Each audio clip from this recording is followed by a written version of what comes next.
My name is Miller.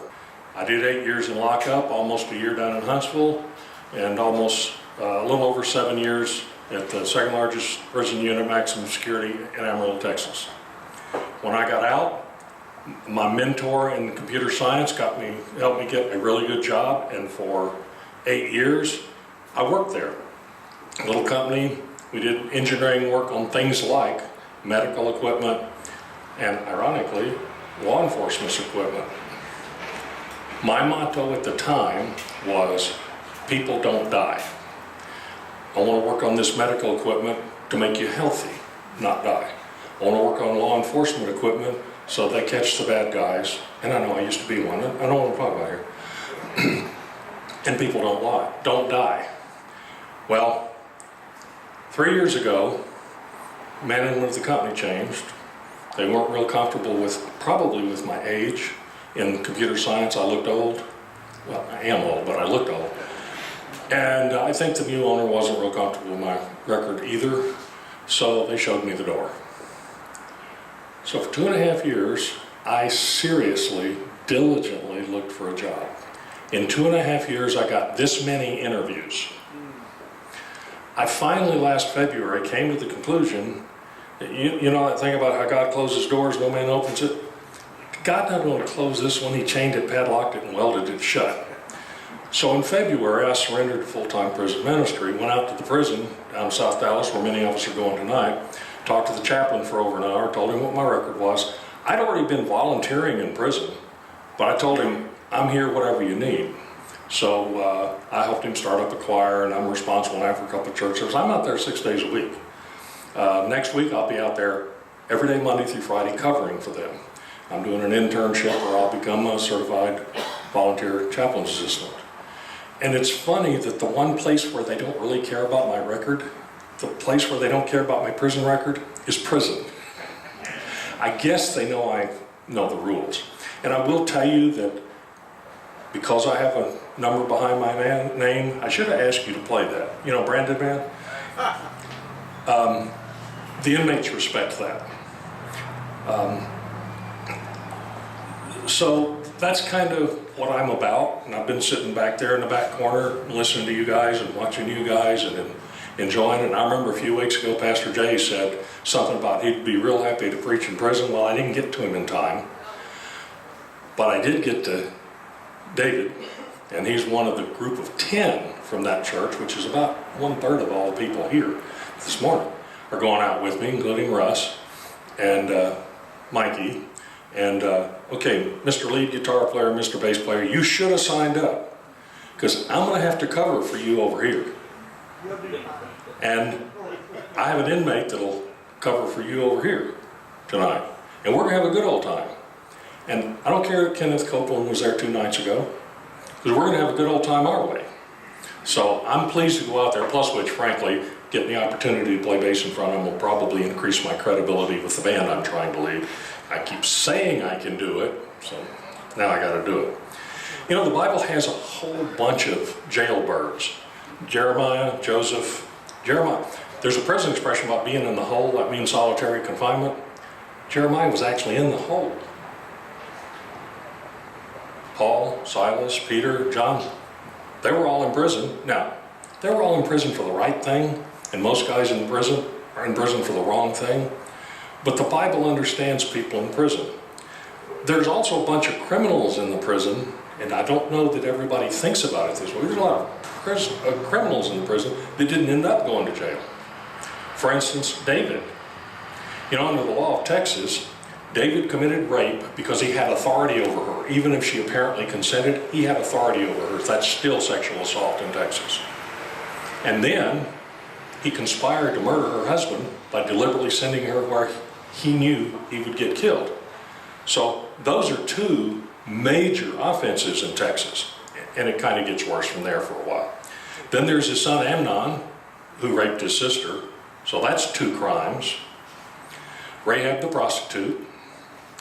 Saul, you know, Saul would have been guilty of capital murder in this state, because we don't have accessory to murder.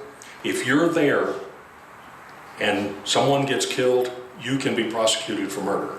If you're driving the getaway car and a guy goes in and trying to rob the 7-Eleven and shoots the guy, you could get the needle. You probably won't.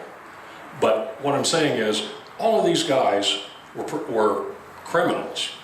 Look at 1 Corinthians, which I won't go into tonight, this morning, 1 Corinthians 6:9 and following, where basically the whole penal code is listed. Boy, there's these people aren't getting to heaven, these people aren't getting to heaven, these people aren't getting to heaven, but you're washed, you're sanctified, you're justified by the blood of Jesus, and so forth.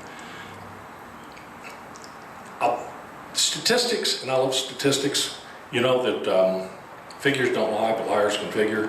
So you have to trust me. No, don't trust anything an inmate ever says, including me. Look it up for yourself. The statistics say that about 95% of prisoners are released and come home. How do I know this? Because I was working in the unit that held what we would call criminally insane. Officially, it's physically aggressive, mentally ill offenders. And I was a janitor. And a sergeant was coming in with a group of college students, sociology or psychology or criminology students, I don't remember, from either West Texas A&M or Amarillo Junior College. They're being escorted by the professor. They come in every semester. And they come into this room full of guys that are, I think they're two-man cells, and this is the only place in that unit that actually they have bars on the cells. And, you know, I hate to be disrespectful, but they were like monkeys in a cage, especially when about half of this crowd was college girls. And these guys, okay. So one real cute college girl asked the sergeant in all her innocence, so Sergeant, can you cure them? And the sergeant, who by the way was not very popular and I didn't respect him at the time, said, no ma'am, we cannot cure them. All we can do is medicate them and keep them until their sentence expires, and then we send them home to be your neighbor. Her face turned white as the uniform I was wearing. But after that, I respected that sergeant because he understood what the problem was. And that has been my other motto besides people don't die, is they come home to be our neighbors. Now, politicians can pass more laws and we get more criminals. Cops can arrest people, judges can lock them up, we get more people in prison. But we need to do something so that that doesn't happen. So let's look at a couple of things about criminal justice and prison ministry. There are 4 purposes for the criminal justice system that have been identified. Retribution. We're going to get even with you.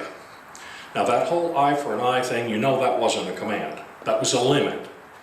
If you poke one of my eyes out, I'm only authorized by the Old Testament to poke one of yours out.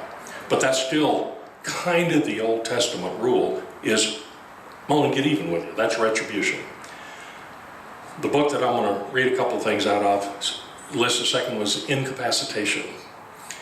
If you put a guy behind, and I'm going to always say men because over 90% of the people in prison today are men. No, I don't know why, we're just worse. So I'm going to say that, but there are women in prison, and I feel just the same for them as I do for the men. It's just that I don't go to women's prison, never have been, known a few that have, but I'm going to use men, okay? Incapacitation. When you put them in prison, they're in instead of out, so they can't do anything for a while. So that's another thing. Let's lock them up, throw away the key. When Governor Prairie was running for election, he had an ad, and it shows him walking down a prison run, dropping the keys in the trash can. That was the image of lock them up, throw away the key.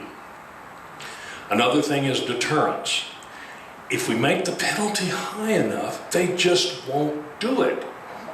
Because that criminal, he's all alcoholed up or drugged up, and he's needing money for his next hit, and he's going to go rob that store, and he's going to think, oh, wait a minute, I might go to prison. Maybe I oughtn't do that.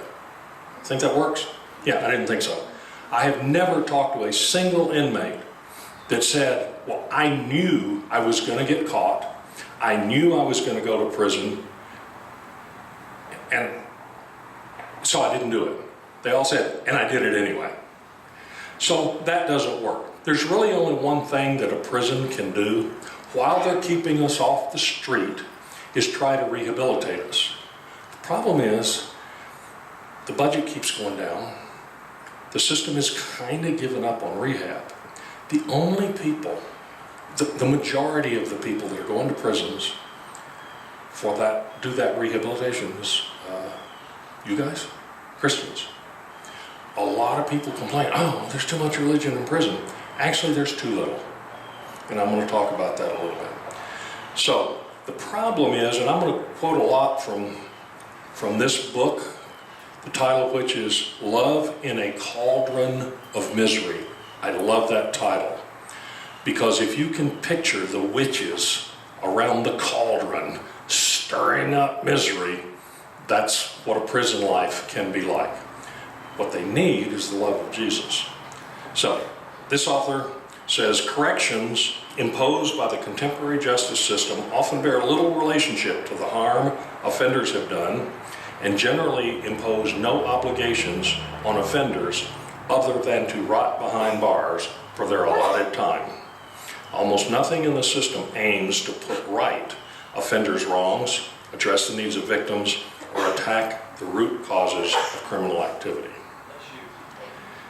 Another author describes the whole idea of restorative justice, and we're going to look at that pretty seriously.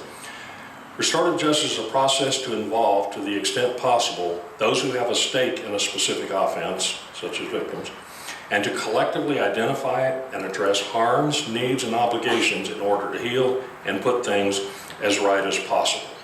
So let's look at the biblical basis, because if I can't show you in the Bible why you ought to be going, you can just tell me to go home, okay? So let's look at the Great Commission. Everybody on that one, right?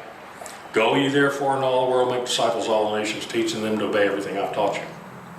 You know that one, right? That's the short version of it.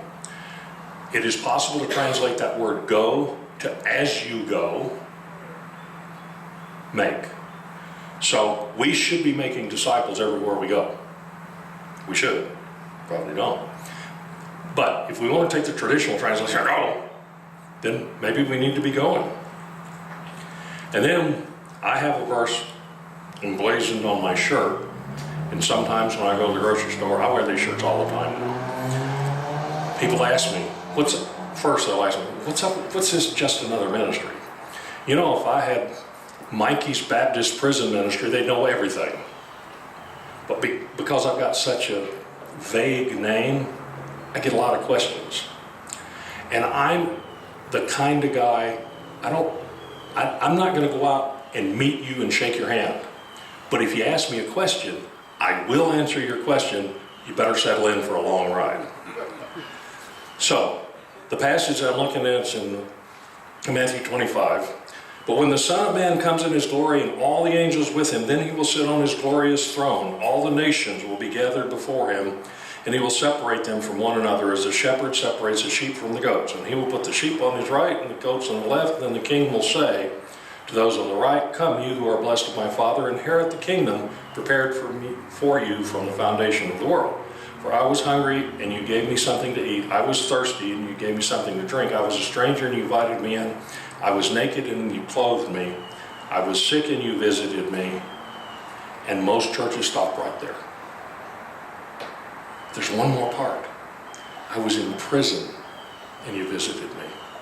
A lot of people don't want to hear that, because them criminals, they're nasty. We don't want to go there. And then they ask him, so when did we do this? And to make this story a little shorter, and I have a real hard time with that, whenever you do this to the least of me's, my brethren, you've done it to me.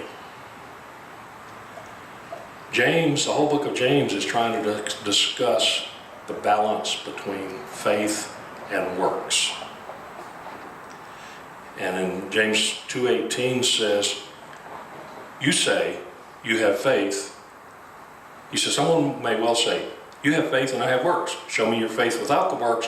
And James is saying, and I will show you my faith by my works. For years after I became a Christian, I heard Ephesians 2:8-9. For grace you've been saved through faith, and that not of your works, lest any man should boast. And a lot of churches stop right there. You read verse 10? Because God has all these things for us to do that he prepared for us from before the foundation of the world. He's got work for us to do. We don't get saved by doing good. We get saved for the purpose of doing good. And then Paul really kind of hits us. Paul says, for whoever will call on the name of the Lord will be saved. How then will they call on him who they not believe? How will they believe in him whom they've not heard? How will they hear without a preacher? How will they preach unless they are sent? Or my paraphrase, how will you preach unless you go? Faith comes by hearing, hearing by the word of God. And that's in Romans chapter 10. So what are we going to do? Anybody ever heard of St. Francis?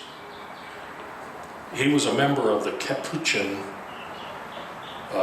monks. And from the name Capuchin and the color of the robes they wore, we get the name for cappuccino, because they wore light brown. St. Francis famously said, preach the gospel at all times. When necessary, use words. And that's a good thing for all of us, no matter where we go. That go and make thing, if we just act right, that's preaching the gospel. I was working in the high security unit one time, again as a janitor. That's what they do to computer scientists, I guess. They're locked in their cells at least 23/7. And then they only get out, if they want to get out, to go play basketball in a cage all by themselves. And they have enough staff that they can do that, so they don't get out much. There's one inmate who says, hey, SSI, that's what we call janitors. Come here, man. Okay. So you a Christian? Yeah. He said, well, I got some questions about the Bible. So I stood there for about 10 minutes and answered all those questions. And I said, when I was getting ready to move along, I said, so how did you know I was a Christian? He said, oh, just by the way you carry yourself. Preach the gospel at all times. Use words only when necessary. If we read the parable of the Good Samaritan, we see a guy who was doing the right thing to the wrong person. Somebody that got victimized, and the Good Samaritan was the guy that helped. One writer said that the parable of the Good Samaritan exposes any religion with a mania for creeds and anemia for deeds. We don't want to be that way. The author I've been quoting too much from is, New Testament tells us who we need to be rather than specifically what we should do. And we need to be people who, like the Good Samaritan, love the least of our brothers and carry out the Great Commission while helping offenders get their lives together. One inmate said, I would rather see a sermon than hear it. So how do we do that? I'm going to tell you the most important part, and 10 of you guys are going to do this tonight. Show up. If you come to one of my services and you sit in the front row and you do nothing and you say nothing, and when the service is over you leave, did you know you've already conveyed a message? You have told those guys, okay, they know you're from church, so they're going to associate this with Jesus as well, but you have told those guys that you believe they are valuable human beings worthy of you spending a couple hours to drive all the way out there and come to a service with them. That alone is called the ministry of presence. That's showing up. And that's a big deal. Everything else you do is gravy. If all David did was show up, I told him this when we first started talking about this, you just show up and sit in the front row. You've already ministered to these guys. Now, he's going to do a whole lot more than that, and they're going to love it. Just showing up. You know about salt and light, right? You've heard about salt and light? So I don't have to read you the scriptures, you know. There's so much good stuff in Matthew 5. Maybe we need to memorize it. Jesus said we're the salt of the earth. How does salt work? Salt does nothing in the shaker. Salt doesn't work until it touches something, comes in contact with something. We put it on ice on the roads. We put it on our food to enhance the flavor. Salt has to go somewhere and have that presence and that touch. And Jesus was probably talking about a spiritual touch and an emotional touch. But we have to go. And then he talked about light. We're the light of the world. Probably would work today if I'd thought to bring it. If you go right outside on the patio and take a flashlight and turn it on and point at the ground, you're going to be able to see anything? Is it going to make any difference? No, probably not. Especially if the sun ever comes out again. Shining your light in the world doesn't help much in a really bright, lit up place. Where that flashlight works, where that beacon of light works, is in a dark place. And I'm going to tell you, spiritually, prisons can be very dark. Especially back over there, where they're over there gambling, they're looking, pornography and so forth. Whatever they're doing, there's something like that. You go to the prison church, those guys are hurting. They're in darkness. If you want to shine your light, go where there's darkness. I didn't say it's fun. Actually, I'm going to retract that. I don't like saying that going to prison to minister is fun, but I'm going to tell you, David, it is fun. When you see these guys worshiping the Lord, when I spent yesterday afternoon, Mike Barber Ministries holding a crusade, and yesterday we had to cancel the outdoor services, but teams of us went into the dorms and just talked to guys. And every time I went, they want us to go in and evangelize. I'm not an evangelist. I'm a teacher and a counselor. So in every dorm that I went to, and there were 4 of them, I talked to one guy for half an hour and just listened to him and talk to him. And so listen is the next thing. I work with a program called Bridges to Life. We sit in groups. The inmates have to tell their story, take responsibility for what they did. They learn victim empathy and all that. We got one guy in a group I'm going to call Dave, not his real name. And actually the first time I ever saw him, I was worried about him because he looked so depressed. I was worried about him. He didn't talk. He just barely, said anything. He's an older fellow, and he just had that droopy face like that cartoon character. One week when it was his time to tell his story, he rambled on for an hour. And I tried to kind of get him to make it a little shorter, and I couldn't, so finally I had to cut him off. And at the end, he said, well, I'm kind of disappointed and frustrated. I thought by coming to this program, someone would listen to my story. And I said to him, listen, if you want to ride an I-60, that's the way they communicate with officials. Ride an I-60, the chapel has to come down and talk to me. I'll have you called out. I'll listen to you all day if I have to, so that you can tell your story. He never did that. But the next time he was in group, I could see a little light on his face. He talked with more positivity, and I could hear him. And I think he actually almost smiled, because I promised to listen to him. And that was enough. It's really important to listen to these guys. Now, you got to hold their feet to the fire. I was listening to another guy, and he says, well, I caught a case, and she broke her arm. And I said, wait a minute. You didn't catch a case, you committed a crime and got arrested, right? Yeah. Well, start saying it that way from now on. And did she really reach up and just break her own arm? Well, no. We got in an argument, and I pushed her to the ground, and her arm got broken. So you broke her arm, right? Yeah, I guess I did. That's what that program is about, getting them to realize. So when we listen, we have to listen critically, intently, and then help them correct their story. That's a large part of what we do. Next thing we do is we need to love them. Jesus said, you've heard it said, you shall love your neighbor and hate your enemy, again in Matthew 5. But I say to you, love your enemies, bless those who curse you, do good to those who hate you, and pray for those who spitefully use you and persecute you. Well, every time I read that in prison, they think I'm talking about the guards. And maybe I am. I mean, some of them are not super pleasant, because they haven't studied what we're studying today. But Jesus said we can't hate them. I was at Mike Barber event 2 nights ago, 800 men in attendance on a 2,300 man unit. That's a huge percentage. 800 men all in one place, a big security risk. There was an officer over there with a great grenade cannon, just in case something went off. And he was visible, so the inmates knew he was there. Anyway, at the end of the sermon, which was Kenneth Copeland, Mike Barber was introducing various officials. He introduced my chaplain, and he introduced the warden, and a whole bunch of people, ooh, they're going to hear from me tonight, at least the ones that come to church, which are probably the wrong ones. We shouldn't be doing that. We're supposed to love our enemies. If you think that warden is an enemy, pray for him. That's what Jesus said. We're supposed to be praying for him, not booing him. And I just hope there's no negative repercussions from that. That warden could have locked the unit down. He could have called that an act of rebellion, and there's 800 of them. He could have called that a riot. He could have done anything he wanted to, because he's the warden. Fortunately, he didn't.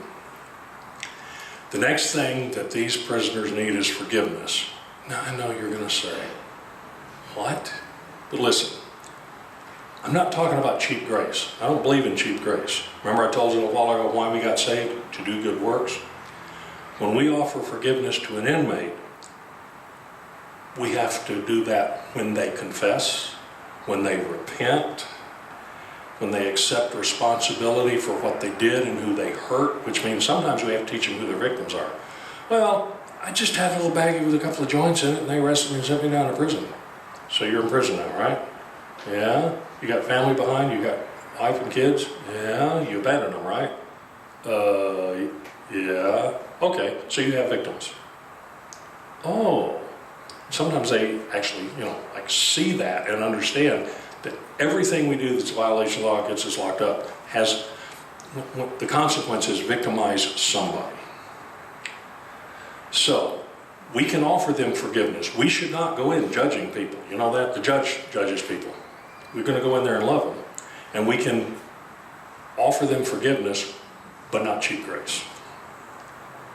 And then we teach offenders to forgive. I had a man come up to me after class and say, how do I forgive? That man is going to be okay, because he knows he needs to know. Just like when the disciples went to Jesus and said, teach us to pray. Okay, now you're on the right track. He came up and he says, how do I forgive? You know what the definition of forgive is? Anybody work in a bank? Forgive means I'm not going to collect the debt anymore.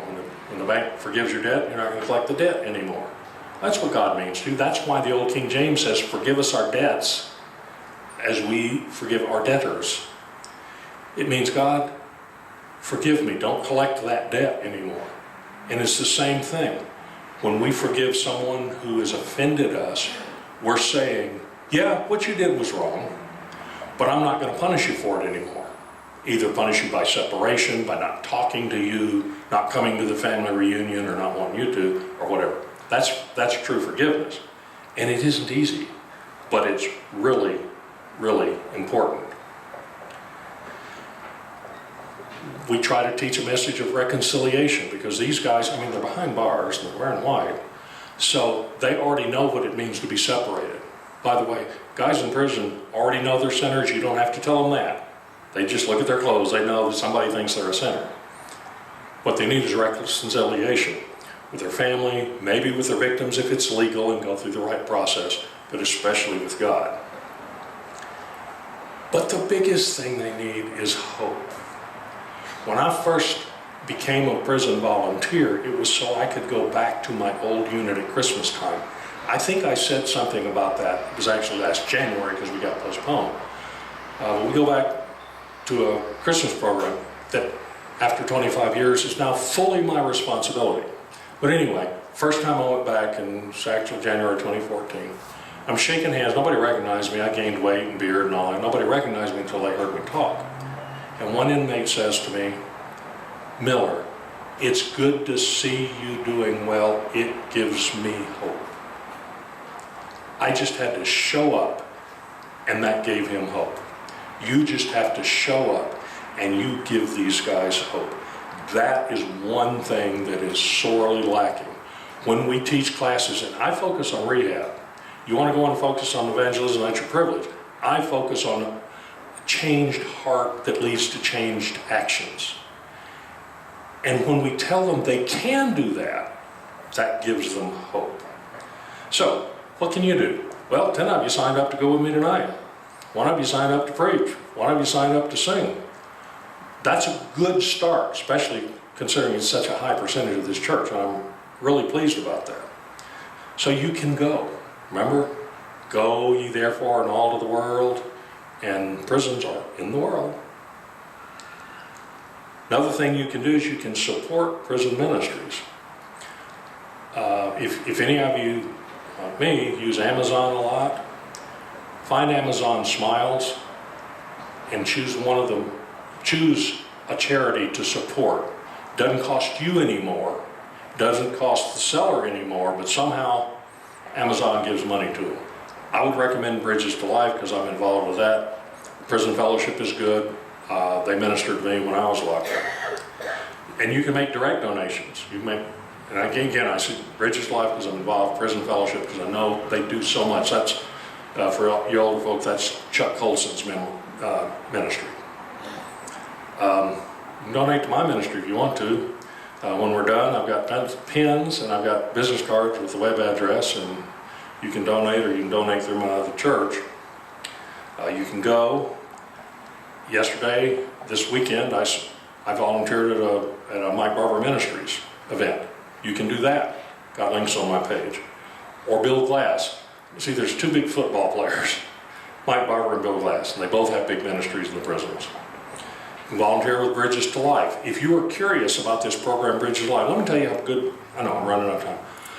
Bridges to Life, the standard average recidivism rate, prisoners getting out of prison and then going back either on a parole violation or a new offense, is about 75%. It varies from state to state and year to year. It's about 75%. In other words, your tax dollars are paying for a system that fails 3 times out of 4. I don't think you'd buy a car that wouldn't start 3 mornings out of 4, but that's the prison system you're paying for. Bridges to Life has graduated 42,000 inmates in 20 years.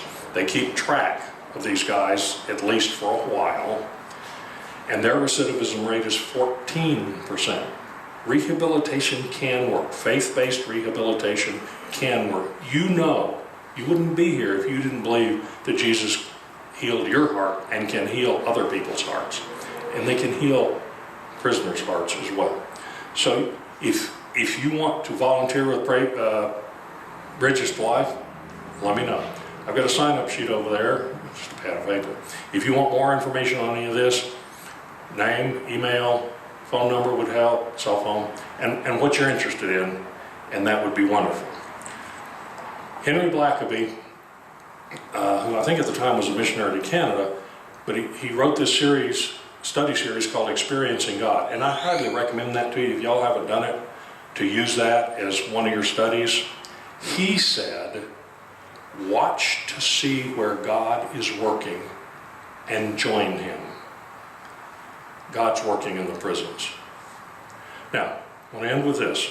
You ever heard of the prayer of Jabez? That's the title of a book. You ought to get a copy. But over there in 1 Chronicles, they're doing a census. If you've ever heard anybody read a census, it's a little dull. Not all of the Bible's exciting. But right in the middle, 1 Chronicles 4:9. Now Jabez was more honorable than his brothers. And in all this genealogy and census, he must have been pretty good.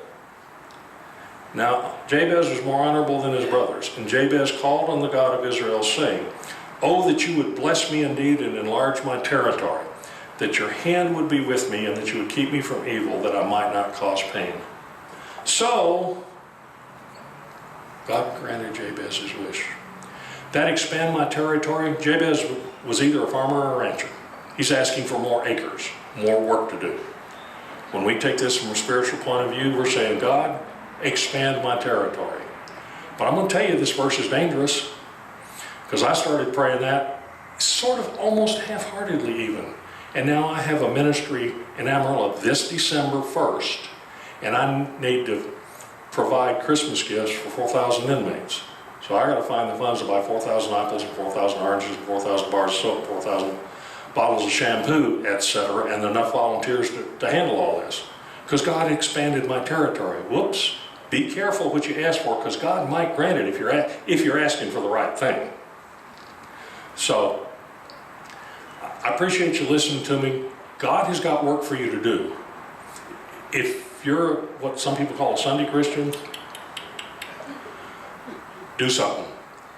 Volunteer for the nursing home.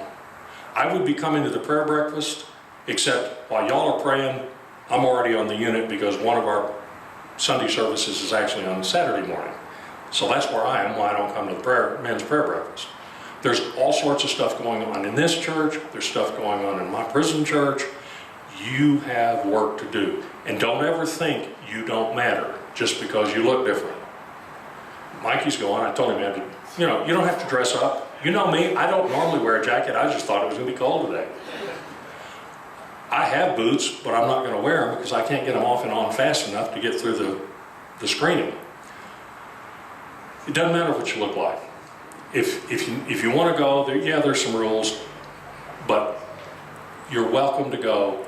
See where God is working and join Him. Let's pray together. Father, I want to thank you that you've given me some words to say that might make a difference in somebody's heart, either here or indirectly in the prison.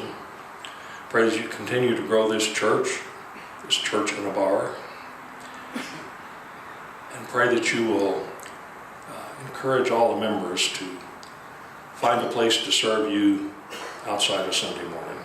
Many of these already serve. We pray that you bless them in their service and that you'll expand their territory.